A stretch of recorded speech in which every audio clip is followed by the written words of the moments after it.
Ja, kann man schon so machen. Passt schon. Wir spielen Carsten, den verfolgten Carglass-Mitarbeiter, der von seinen Kunden gejagt wird. Ist Onkel schon zurück?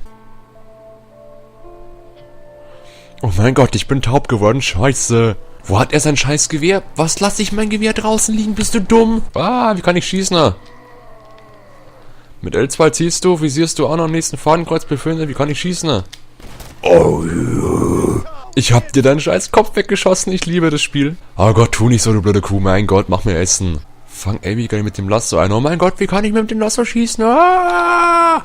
Achso, okay. Ich hab ein Pferd.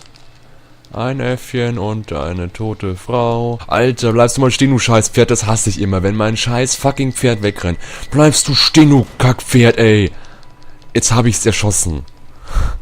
Aber es läuft noch weiter, natürlich. Auf in die schöne Stadt Armadillo. Ja. Die wurde gegründet, weil ein Mensch namens Dillo ganz arm war. Deswegen Armadillo. Es kommt nicht ins Video. Mein Gott, geh weg. Ah, jetzt rennt mich mein Pferd ein. Alter, oder was? Du Kackpferd, geh halt weg! Jetzt muss ich aber gleich hier... Oh mein Gott, gegen den Pfosten rennen. Ja, schieß auf seinen Arm, weil den braucht er auf jeden Fall noch. Ja! Yeah! Du dumme Schlampe. Oh, ist das geil. Spring doch! Was? Ich weiß nicht. Schlechter Witz.